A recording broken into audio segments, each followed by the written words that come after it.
Selamat malam, Bapak-bapak, Ibu-ibu, anggota panitia PI yang terkasih dalam Tuhan Yesus Kristus.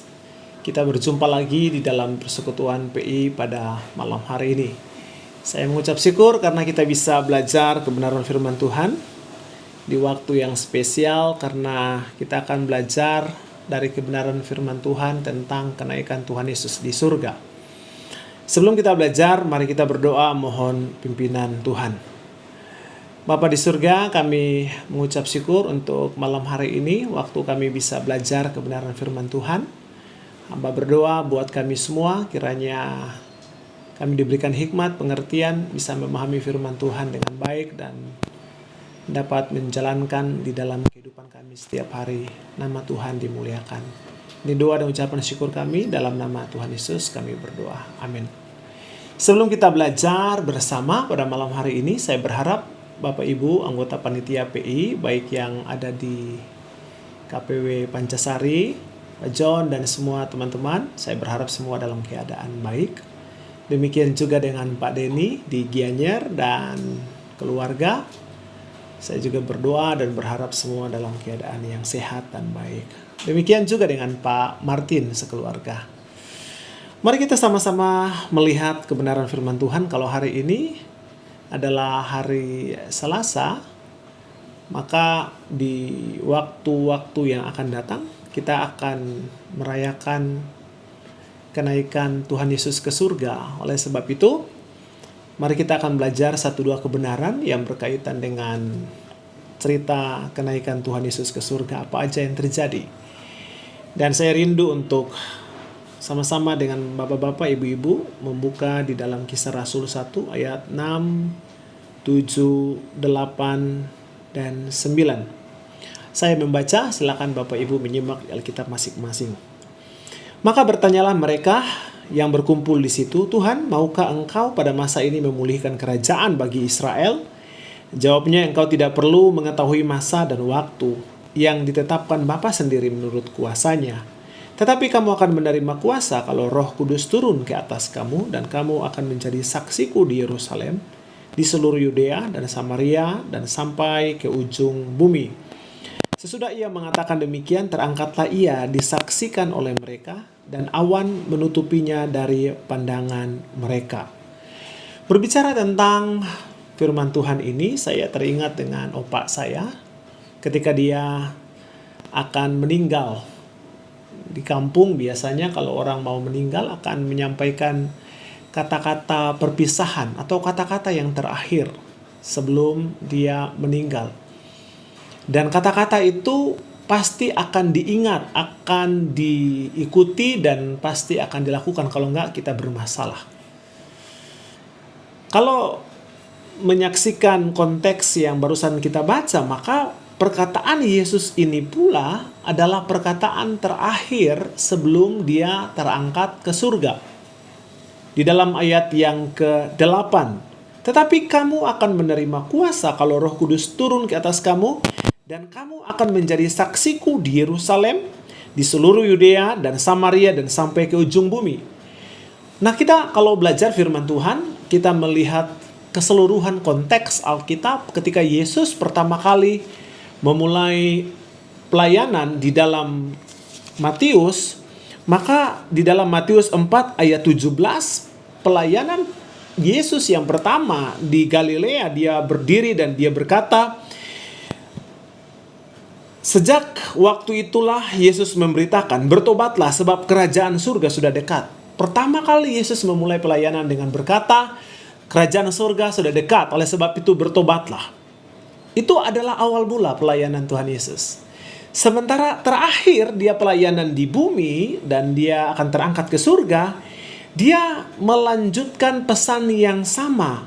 Kalau waktu dia memulai pelayanan, bertobatlah kerajaan surga sudah dekat, maka yang terakhir dia bilang, "Tetapi kamu akan menerima kuasa kalau Roh Kudus turun ke atas kamu, dan kamu akan menjadi saksiku di Yerusalem, seluruh Yudea dan Samaria, dan sampai ke ujung bumi." Jadi ada kesinambungan dari pesan Tuhan Yesus pertama dan sebelum dia terangkat ke surga. Ini menunjukkan pentingnya pemberitaan Injil, pentingnya kita menyampaikan amanat agung Tuhan Yesus. Ini yang terkenal di dalam Matius pasal yang ke-28 ayat 19, 18, 19, dan 20. Kalau begitu, mari kita melihat pesan Tuhan Yesus apa sebelum dia terangkat ke surga yang tadi ini. Kita lihat pelan-pelan. Dibilang begini, ayat 8, fokus yang menjadi fokus kita di sana. Tetapi kamu akan menerima kuasa. Berbicara tentang kuasa, maka orang kadang-kadang salah mengartikan bagian ini. Kuasa yang di sini kadang diartikan kuasa untuk melakukan mujizat, kuasa untuk mendoakan orang sembuh, kuasa untuk memulihkan atau menenangkan badai, kuasa untuk berkata kepada penderitaan pergi dan penderitaan akan pergi. Kalau kita lihat konteks ini tidak seperti itu. Karena kuasa di dalam kaitan dengan bagian ini, yaitu kuasa yang dikerjakan oleh Roh Kudus, karena masih ada kesinambungannya. Tetapi kamu akan menerima kuasa kalau Roh Kudus turun ke atas kamu. Mari kita perhatikan. Kuasa yang kita dapat adalah kalau Roh Kudus turun ke atas kamu. Oleh sebab itu, kalau kita sebagai orang percaya, apapun profesi kita, jabatan kita, tugas tanggung jawab kita, kalau kita sudah percaya, maka ada Roh Kudus di dalam kita dan ada kuasa. Karena Roh Kudus akan mengerjakan kuasa. Kuasa ini untuk apa? Nah, ini yang perlu diperjelas. Saya baca sekali lagi, tetapi kamu akan menerima kuasa kalau Roh Kudus turun ke atas kamu. Dan kamu akan menjadi saksiku di Yerusalem, di seluruh Yudea dan Samaria, dan sampai ke ujung bumi. Ternyata maksud dari kuasa yang diberikan oleh Roh Kudus adalah untuk menjadi saksi. Saksi adalah orang yang melihat, orang yang mendengar suatu peristiwa.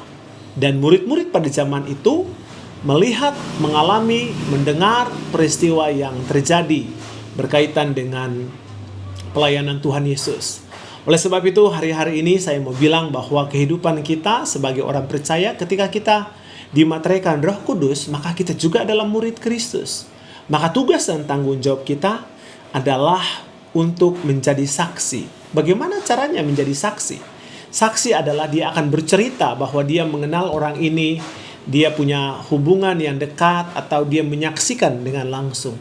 Kalau kita bilang kita anak-anak Tuhan, mari kita buktikan dalam hidup kita, perkataan kita, seluruh kehidupan kita, sebagai saksi bahwa Yesus benar-benar hidup di dalam kita melalui Roh-Nya yang kudus.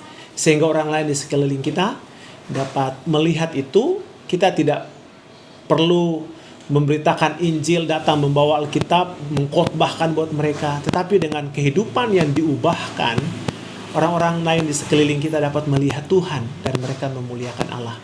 Bukankah Matius pasal yang ke-5 juga mengatakan hal yang sama? Saya baca buat kita Matius pasal yang ke-5 ayat yang ke-13 dan seterusnya. Kamu adalah garam dunia. Jika garam itu menjadi tawar, dengan apakah ia diasinkan? Tidak ada lagi gunanya selain dibuang dan diinjak orang. Kamu adalah terang dunia. Kota yang terletak di atas bukit tidak mungkin tersembunyi. Lagi pula orang tidak menyalakan pelita lalu meletakkannya di bawah gantang, melainkan di atas kaki dian, sehingga menerangi semua orang di dalam rumah itu. Demikianlah hendaknya terangmu bercahaya di depan orang, supaya mereka melihat perbuatanmu yang baik dan memuliakan Bapamu yang di surga. Jadi yang saya mau bilang pada hari-hari ini, pesan Tuhan Yesus adalah supaya kita menjadi saksi melalui apa? Melalui perbuatan kita, melalui terang Kristus yang ada di dalam hidup kita, dan orang melihat perbuatan kita. Sekali lagi, orang melihat perbuatan kita, bukan orang melihat iman. Karena iman itu sifatnya di dalam, personal, dan iman itu tercermin di dalam perbuatan-perbuatan, di dalam buah-buah yang baik. Jadi seberapapun kuat iman bapak-bapak, ibu-ibu, mari ditunjukkan dengan perbuatan. Karena iman dan perbuatan adalah satu sisi yang tidak bisa dipisahkan, atau dua sisi yang tidak bisa dipisahkan, seperti keping logam. Iman dan perbuatan itu seperti itu. Maka Yakobus bilang, iman tanpa perbuatan mati. Jadi jangan kita menggembar-gemborkan kita orang beriman, tapi kita harus menunjukkan iman itu di dalam perbuatan kita. Perbuatan macam apa? Seluruh hidup kita. Maka Roma 12 ayat 1 dan 2. Apa itu ibadah yang sejati? Adalah mempersembahkan tubuhmu sebagai persembahan yang hidup, kudus, dan yang berkenan kepada Allah. Itu adalah ibadah yang sejati. Saya berdoa, bapak-bapak, ibu-ibu semua, ketika kita merayakan kenaikan Tuhan Yesus ke surga, kita ingat satu hal, ada pesan yang Tuhan Yesus berikan kepada kita pada malam hari ini. Yaitu apa? Pesan untuk menjadi saksi. Mari kita benahi hidup kita, apakah kita sudah menyaksikan Tuhan? Melalui hidup kita, perbuatan kita, seluruh kehidupan kita enggak? Keluarga kita, jangan kita berpikir menjadi saksi itu kalau hari Minggu saja di gereja. Tetapi di tempat pekerjaan, ketika engkau harus menjadi karyawan, ketika engkau harus menjadi pegawai, ketika engkau harus menjadi guru, ketika engkau harus menjadi apapun orang tua, lakukanlah yang terbaik karena itu ibadah kita kepada Tuhan. Dan di sanalah kita menyaksikan karya penebusan, karya Kristus dalam hidup kita. Kiranya Tuhan Yesus memberkati dan menopang kita semua. Mari kita berdoa. Bapa, kami bersyukur untuk firman Tuhan yang sederhana pada siang hari ini. Pada malam hari ini, hamba berdoa kiranya Tuhan memberikan kami kekuatan supaya kami dapat melakukan setiap kebenaran firman Tuhan di dalam seluruh kehidupan kami. Hamba yang menyampaikan, Bapak Ibu yang mendengar, kami sama-sama diberkati oleh firman Tuhan. Kami mau berdoa, mungkin ada di antara kami yang sakit, berbeban berat, yang masih sulit di dalam kehidupan ini, belum mengerti apa yang harus kami lakukan sebagai anak-anak Tuhan. Firman Tuhan sudah jelas. Biarlah kami menjadi saksi Tuhan, karena ada kuasa yang dikerjakan oleh Roh Kudus di dalam kami untuk hidup benar. Karena Roh Kudus yang memimpin kami ke dalam seluruh kebenaran Allah. Berdoa juga Tuhan, kiranya Tuhan memulihkan jemaat yang sakit. Berdoa juga untuk Pak Gembala dalam pemulihan dan pengobatan di Singapura, kiranya Tuhan menolong. Ini doa dan ucapan syukur kami ya Bapa. Di dalam nama Tuhan Yesus Kristus, kami berdoa dan berterima kasih. Amin. Tuhan Yesus memberkati kita semua.